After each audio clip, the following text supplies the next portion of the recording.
Good evening, friends, and welcome to Sleepy Time Tales, a podcast aimed at helping you to get a good night's sleep. Do you find your mind troubled with the stresses of modern life, especially when the lights are out and you're trying to get a restful night? Does your spinning mind keep you awake? Follow my voice down the path towards a good night's rest. Listen to me tell a story that will keep your mind from wandering to your daytime problems. The ones you can't solve right now and will be easier to solve well rested. Listen to my voice and allow yourself to drift, following the twists and turns of the story, but slowly letting go and drifting into sleep. Let my voice wash over you at a comfortable volume and allow yourself to be distracted from the stresses and worries that play on your mind. Whether you need help falling asleep or going back to sleep in the middle of the night, you can trust me to keep you company and help you to wake up tomorrow in a rested state. You may need to try out Sleepy Time Tales for a few nights to get used to the slightly strange idea, but I believe it will be well worth your while. I'm here to work with you, to create a safe space, a cocoon in which you can curl up and allow nature to take its course. So settle down, relax, and allow yourself to get lost in my telling of tonight's story. Before we get on to tonight's reading, I'd like to ask for a few minutes of your time. First up, apologies for the last couple of weeks for the slightly out of place, or very out of place rather, reposts. My daughter went off to school for the new year and came back with something that knocked me out solidly for about a week and has knocked my voice for even longer. You may notice I'm a little bit more gravelly sounding than normal. Hopefully it's not distracting, and maybe it's even more relaxing for some. But I was determined to have something fresh for everybody this week. So thank you again for your patience. And a reminder that Sleepy Time Tales is a listener-supported podcast. I can only keep it going, paying for the services and tools I use and the time that I spend on it, thanks to the generosity of listeners like you. So if you would like to help support the show, please go to patreon.com/sleepytimetales to sign up and help me keep the lights on. A reminder, there is also the tip jar on the website for once-off contributions, and if you'd like to help the show without having to do so financially, you can just tell everyone about it. That's enough of that for today. Let's get on with tonight's story.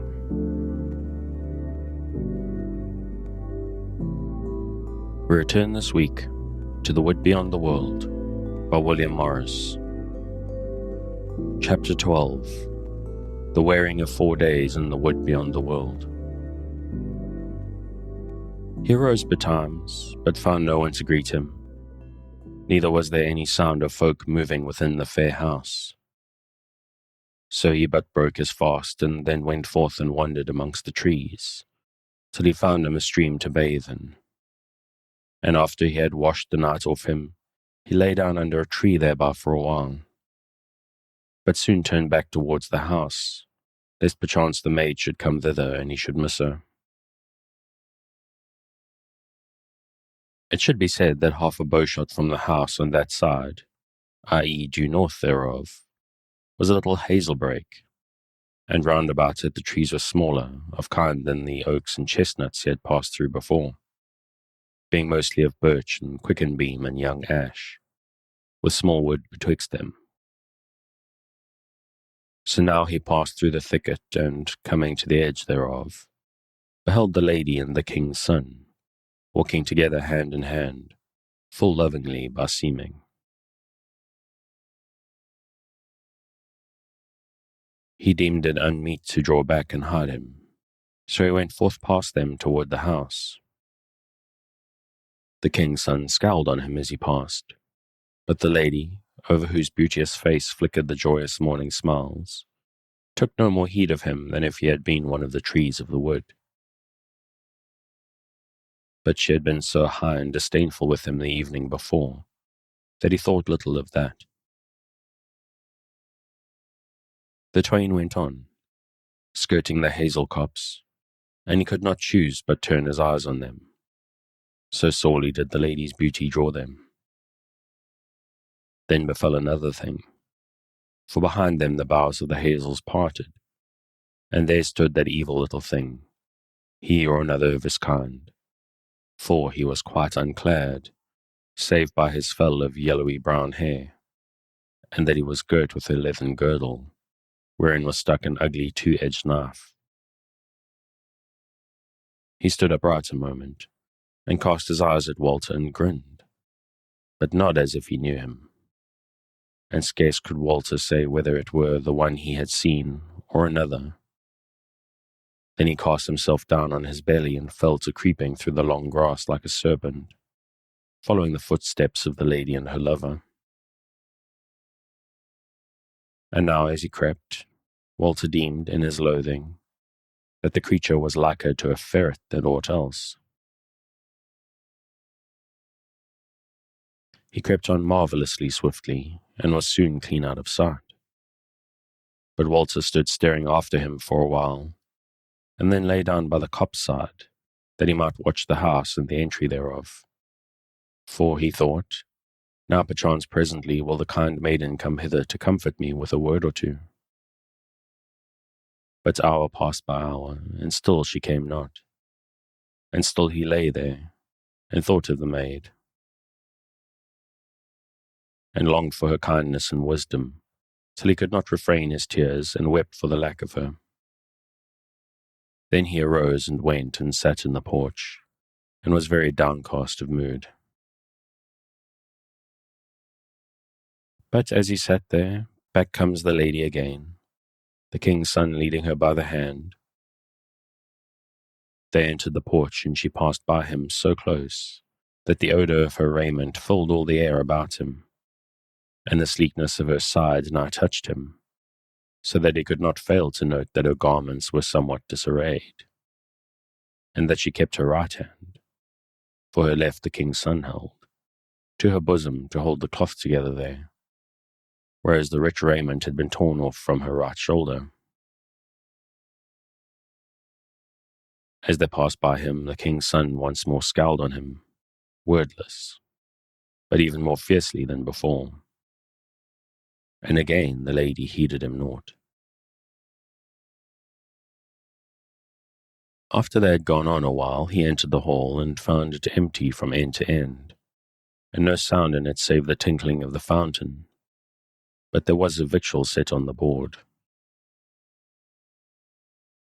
He ate and drank thereof to keep life lusty within him, and then went out again to the woodside to watch and to long, and for the time hung heavy on his hands, because of the lack of the fair maiden.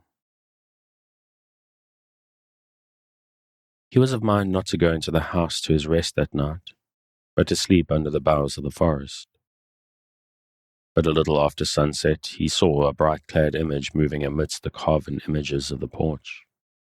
And the king's son came forth and went straight to him and said, Thou art to enter the house and go into thy chamber forthwith, and by no means to go forth of it betwixt sunset and sunrise. My lady will not away with thy prowling round the house in the night-tide. Therewith he turned away and went into the house again, and Walther followed him soberly, remembering how the maid had bidden him forbear. So he went to his chamber and slept. But amidst of the night he awoke, and deemed that he had heard a voice not far off. So he crept out of his bed and peered round, lest perchance the maid had come to speak with him. But his chamber was dusk and empty. Then he went to the window and looked out, and saw the moon shining bright and white upon the greensward. And lo, the lady walking with the king's son, and he clad in thin and wanton raiment, but she in naught else save what God had given her of long, crispy yellow hair. Then was Walther ashamed to look on her, seeing that there was a man with her, and gat him back to his bed. But yet a long while ere he slept again, he had the image before his eyes of the fair woman on the dewy, moonlit grass. The next day matters went much the same way, and the next also, save that his sorrow was increased, and he sickened sorely of hope deferred. On the fourth day also the forenoon more as erst, but in the heat of the afternoon Walther sought to the hazel copse, and laid him down there hard by a little clearing thereof, and slept from very weariness of grief.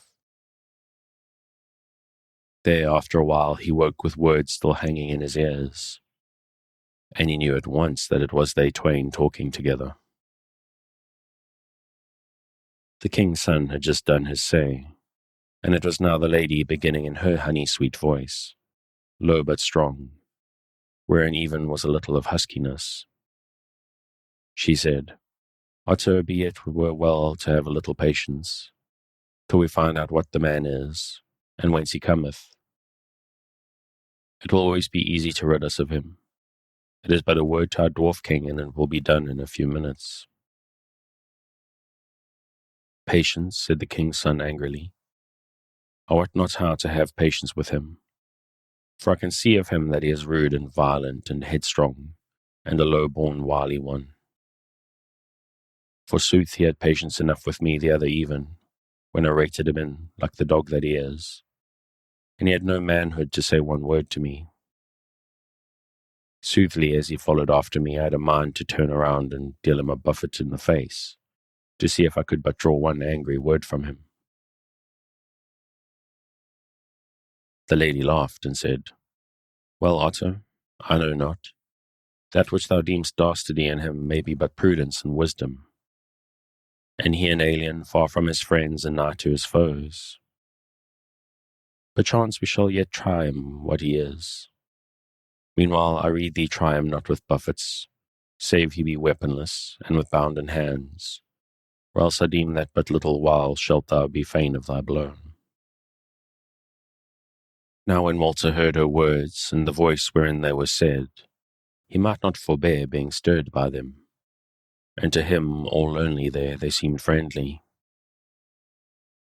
But he lay still, and the king's son answered the lady and said, I know not what is in thine heart concerning this runagate, that thou shouldst bemock me with his valiancy, whereof thou knowest naught. If thou deem me unworthy of thee, send me back safe to my father's country. I may look to have worship there, yea, and the love of fair women belike. Therewith it seemed as if he had put forth his hand to the lady to caress her. For she said, Nay, lay not thine hand on my shoulder, for today, and now it is not the hand of love, but of pride and folly, and would-be mastery. Nay, neither shalt thou rise up and leave me until thy mood is softer and kinder to me.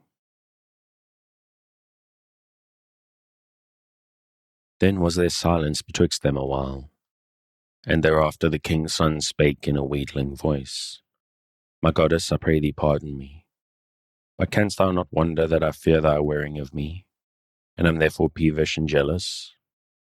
Thou so far above the queens of the world, and I a poor youth that without thee were nothing. She answered naught, and he went on again. Was it not so, O goddess, that this man of the sons of the merchants was little heedful of thee, and thy loveliness and thy majesty? She laughed and said, Maybe he deemed not that he had much to gain of us, seeing thee sitting by our side, and whereas we spake to him coldly and sternly and disdainfully, withal the poor youth was dazzled and shamefaced before us, that we could see in the eyes and the mien of him.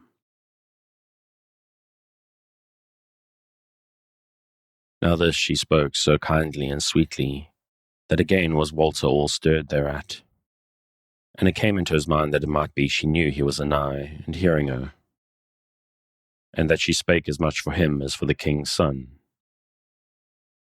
But that one answered, Lady, didst thou not see somewhat else in his eyes, to wit that they had but of late looked on some fair woman other than thee?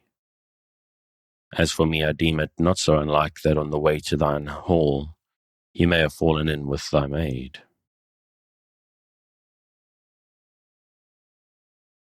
He spoke in a faltering voice, as if shrinking from some storm that might come. And forsooth the lady's voice was changed as she answered, though there was no outward heat in it. Rather it was sharp and eager and cold at once, She said, Yea, that is not ill thought of. But we may not always keep our thrall in mind. If it be so, as thou deemest, we shall come to know it, most like, when we next fall in with her. Or if she hath been shy this time, then shall she pay the heavier for it. For we will question her by the fountain in the hall, as to what betid by the fountain of the rock. Spake the king's son, faltering yet more. Lady, were it not better to question the man himself? The maid is stout-hearted, and will not be speedily quelled into a true tale, whereas the man I deem of no account. No, no, said the lady sharply, it shall not be. Then was she silent a while, and then she said, How if the man should prove to be our master? Nay, our lady, said the king's son, thou art jesting with me. Thou and thy might and thy wisdom, and all that thy wisdom may command, to be overmastered by a gangrel churl.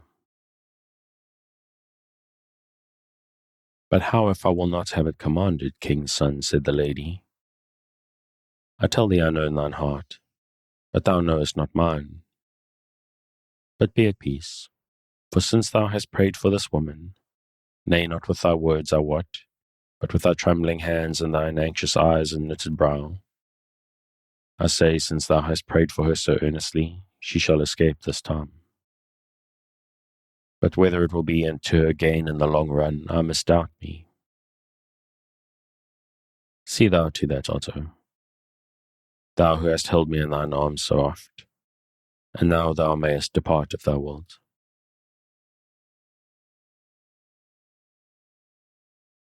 It seemed to Walther as if the king's son were dumbfounded at her words. He answered naught, and presently he rose from the ground and went his way slowly towards the house. The lady lay there a little while, and then went her ways also, but turned away from the house toward the wood at the other end thereof, whereby Walther had first come thither. As for Walther, he was confused in mind and shaken in spirit, and withal he seemed to see guile and cruel deeds under the talk of these two, and waxed wrathful thereat. Yet he said to himself that naught might he do, but was as one bound hand and foot till he had seen the maid again. Chapter 13. Now the hunt is up. Next morning was he up betimes, but he was cast down and heavy of heart, not looking for aught else to betide than to betide those last 4 days. But otherwise it fell out, for when he came down into the hall, there was the lady sitting on the high seat all alone, clad but in a coat of white linen. And she turned her head when she heard his footsteps and looked on him, and greeted him and said, Come hither, guest. So he went and stood before her, and she said, Though as yet not thou hast no welcome here, and no honour, it hath not entered into thine heart to flee from us, and to say sooth. That is well for thee, for flee away from our hand thou mightest not, nor mightest thou depart without our furtherance. But for this we can thee thank, that thou hast abided here our bidding, and eaten thine heart through the heavy wearing of 4 days, and made no plaint. Yet I cannot deem thee a dastard. Thou art so well knit and shapely of body, so clear-eyed and bold of visage. Therefore now I ask thee, art thou willing to do me service, thereby to earn thy guesting? Walther answered her, somewhat faltering at first, for he was astonished at the change which had come over her. For now she spoke to him in a friendly wise, though indeed as a great lady would speak to a young man ready to serve her in all honour. Said he, Lady, I can thank thee humbly and heartily in that thou biddest me to do thee service. For these days past I have loathed the emptiness of the hours, and naught better could I ask for than to serve so glorious a mistress in all honour. She frowned somewhat and said, Thou shalt not call me mistress. There is but one who so calleth me, that is my thrall, and thou art none such. Thou shalt call me lady, and I shall be well pleased that thou be my squire. For this present thou shalt serve me in the hunting. So get thy gear, take thy bow and arrows, and gird thee to thy sword. For in this fair land one may find beasts more perilous than be buck or hart. I go now to array me. We will depart while the day is yet young, for so make we the summer day the fairest. He made obeisance to her, and she arose and went to her chamber. And Walther diet himself, and then abode her in the porch. And in less than an hour she came out of the hall, and Walter's heart beat when he saw that the maid follow her hard at heel. And scarce might he school his eyes not to gaze over eagerly at his dear friend. She was clad even as she was before, and was changed in no wise, save that love troubled her face when she first beheld him, and she had much ado to master it. Howbeit the mistress heeded not the trouble of her, or made no semblance of heeding it, till the maiden's face was all according to its wont. But this Walther found strange, that after all that disdain of the maid's thraldom which he had heard of the mistress, and after all the threats against her, now was the mistress become mild and debonair to her, as a good lady to her good maiden. When Walther bowed the knee to her, she turned unto the maid and said, Look thou, my maid, at this fair new squire I have gotten. Will not he be valiant in the green wood? And see whether he be well shapen or not. Doth he not touch thine heart, when thou thinkest of all the woe and fear, and trouble of the world beyond the wood, which he hath escaped, to dwell in this little land peaceably and well beloved, by both the mistress and the maid? And thou, my squire, look a little at this fair slim maiden, and say if she pleaseth thee not.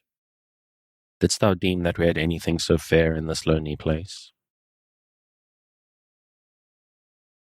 Frank and kind was the smile on her radiant visage, nor did she seem to note any whit the trouble on Walter's face, nor how he strove to keep his eyes from the maid. As for her, she had so wholly mastered her countenance, that belike she used her face guilefully, for she stood as one humble but happy, with a smile on her face, blushing and with her head hung down, as if shamefaced before a goodly young man, a stranger. But the lady looked upon her kindly, and said, Come hither, child, and fear not this frank and free young man, who belike feareth thee a little, and full certainly feareth me, and yet only after the manner of men. And therewith she took the maid by the hand, and drew her to her, and pressed her to her bosom, and kissed her cheeks and her lips, and undid the lacing of her gown, and bared a shoulder of her, and swept away her skirt from her feet, and then turned to Walter and said, Lo, thou squire, is this not a lovely thing to have grown up amongst our rough oak boles? What, art thou looking at the iron ring there? It is naught, save a token that she is mine, and that I may not be without her. Then she took the maid by the shoulders, and turned her about as in sport, and said, Go thou now, and bring hither the good grey ones, for needs must we bring home some venison today, whereas this stout warrior may not feed on aught save manchets and honey. So the maid went away, taking care, as Walter deemed, to give no side glance to him. But he stood there shamefaced, so confused with all this open-hearted kindness of the great lady, and with the fresh sight of the darling beauty of the maid, that he went nigh to thinking that all he had heard since he had come to the porch of the house that first time was but a dream of evil. But while he stood pondering these matters and staring before him as one mazed, the lady laughed out in his face and touched him on the arm and said, Ah, squire, is it so that now thou hast seen my maid, thou wouldst with a good will abide behind to talk with her? But call to mind thy word pledged to me e'en now, And moreover I tell thee this, for thy behoof now she is out of earshot, and I will above all things take thee away today. For there be other eyes, and they naught uncomely, that look at whiles on my fair-ankled thrall. And who knows but the swords might be out if I take not the better heed, and give thee not every whit of thy will.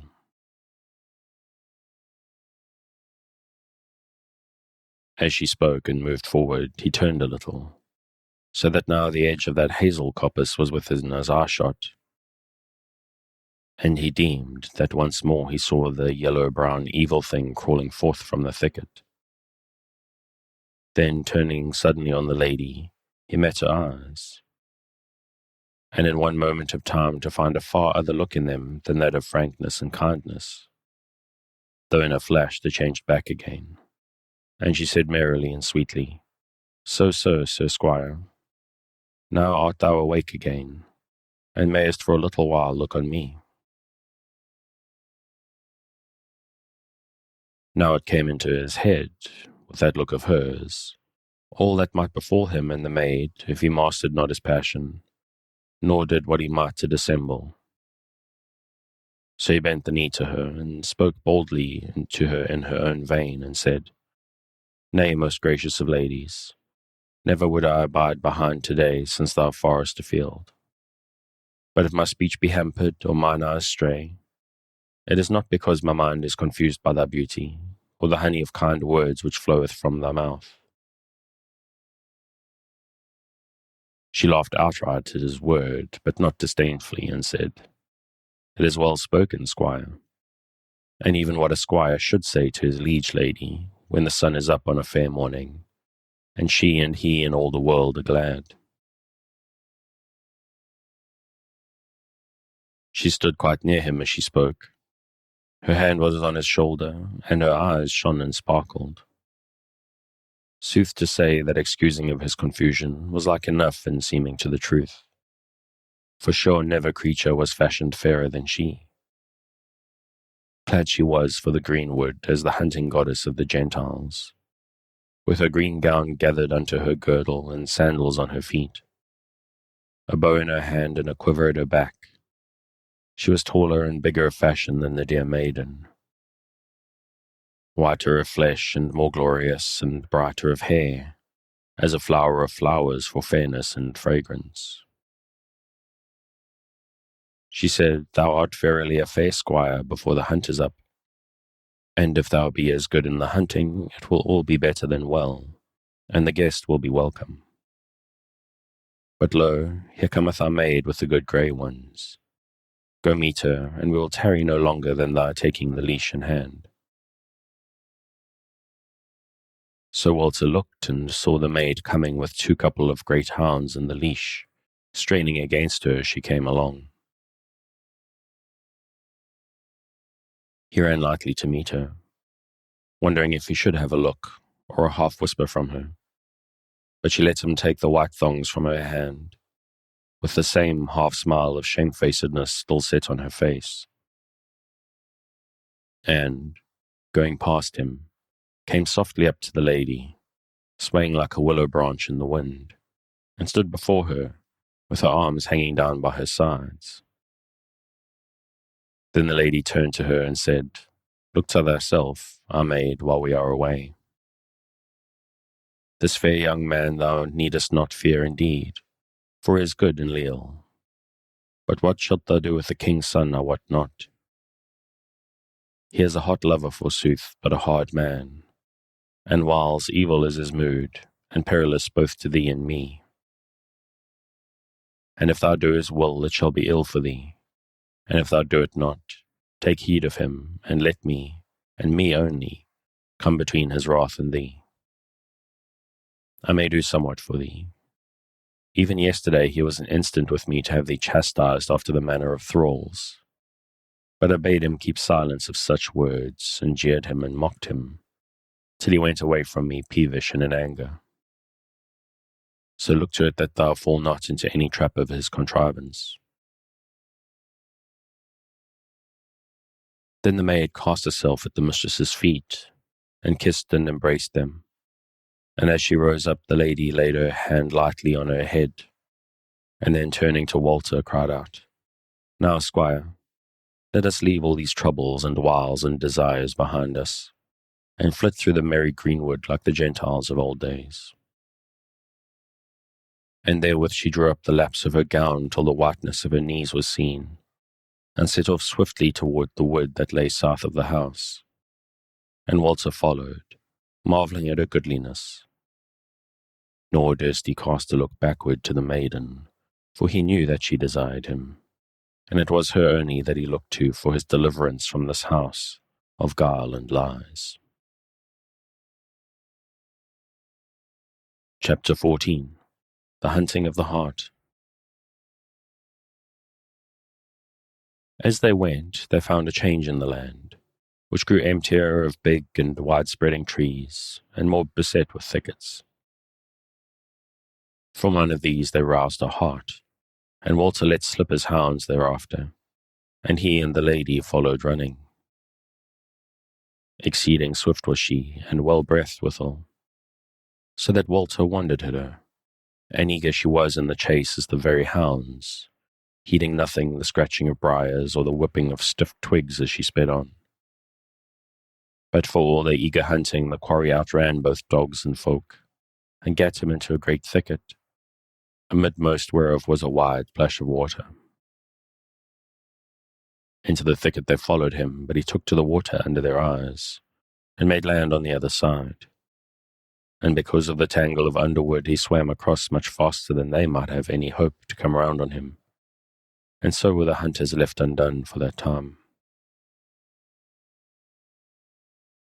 So the lady cast herself down on the green grass and the water, while Walther blew the hounds in and coupled them up. Then he turned round to her, and lo, she was weeping, for despite that they had lost the quarry. And again did Walther wonder that so little a matter should raise the passion of tears in her. He durst not ask what ailed her, or proffer her solace, but was not ill apaid by beholding her loveliness as she lay. Presently she raised up her head and turned to Walther, and spake to him angrily, and said, "Squire, why dost thou stand staring at me like a fool?" "Yea, lady," he said, "but the sight of thee maketh me foolish to do aught else but to look on thee." She said in a peevish voice, "Tush, squire, the day is too far spent for soft and courtly speeches. That was good there is naught so good here. Withal I know more of thine heart than thou deemest."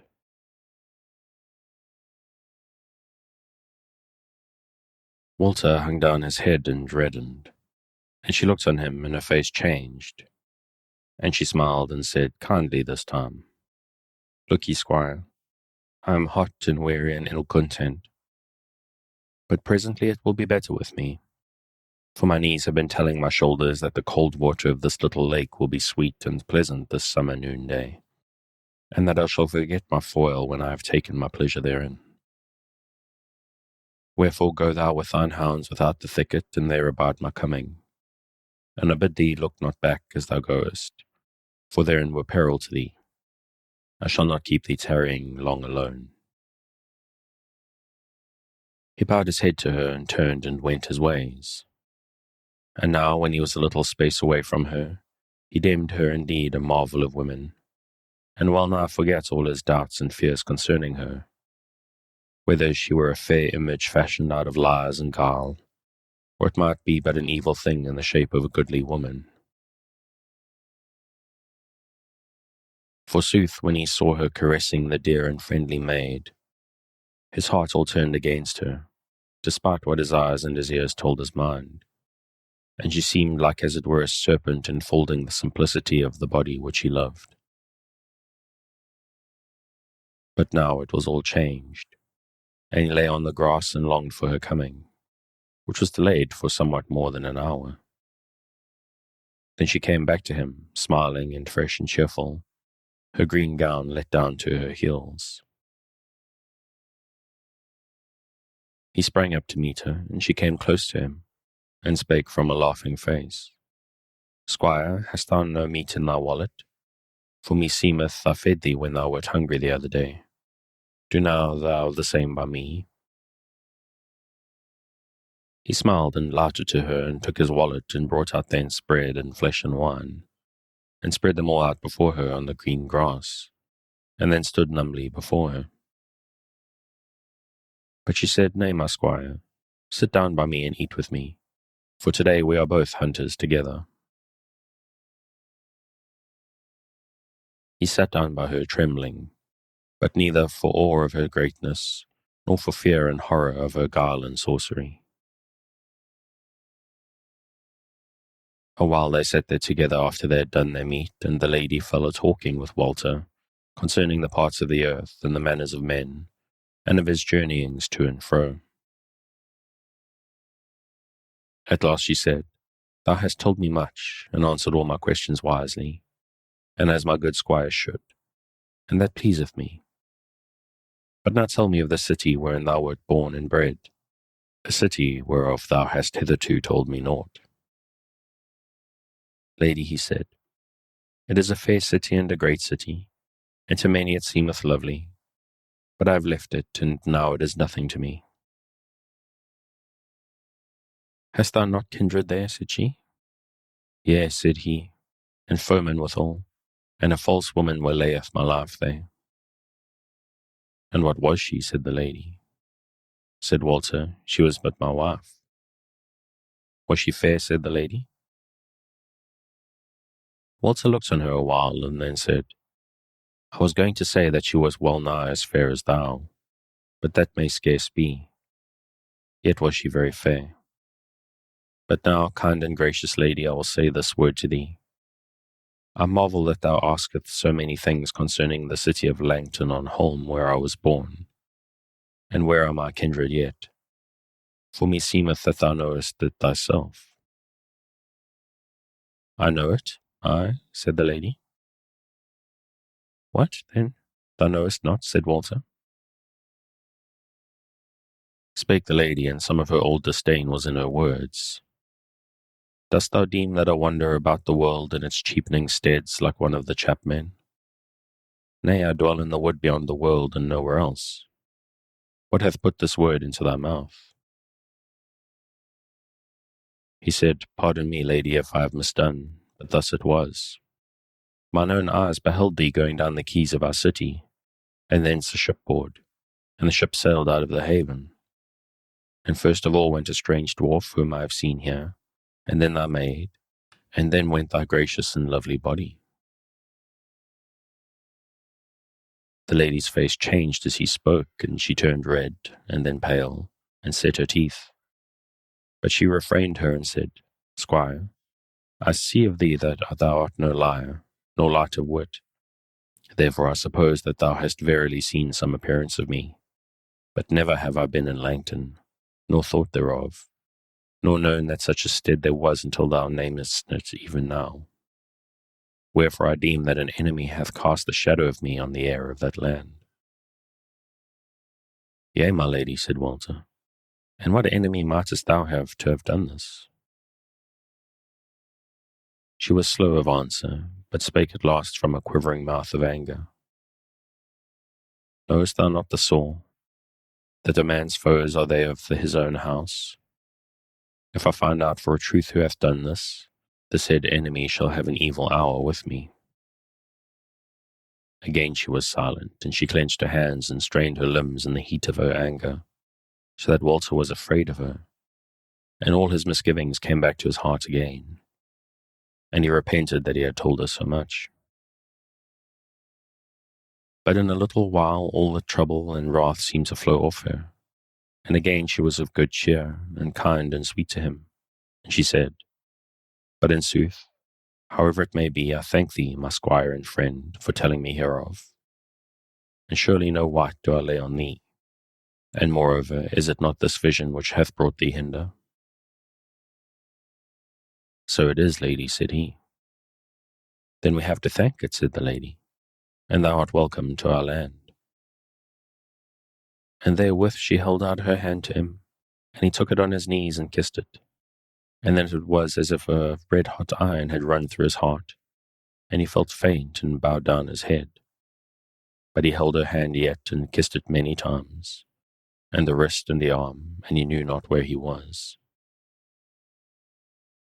But she drew a little away from him and arose and said, "Now is the day wearing, and if we are to bear back any venison, we must buckle to the work. So rise, squire, and take the hounds and come with me. For not far off is a little thicket which mostly harbours foison of deer, great and small. Let us come our ways." And that's the end of the chapter, so I'm going to call it there. As always, you can find the original on Project Gutenberg at the link in the show notes. Thanks again for joining me on this episode of Sleepytime Tales, the podcast designed around a bedtime story to help you to get a restful night. New episodes will be released every Sunday night to give you something fresh to help you rest in a new week. But make sure to follow or subscribe in whatever service you use, so that you get your new episodes whenever they come out. Good night, and sweet dreams.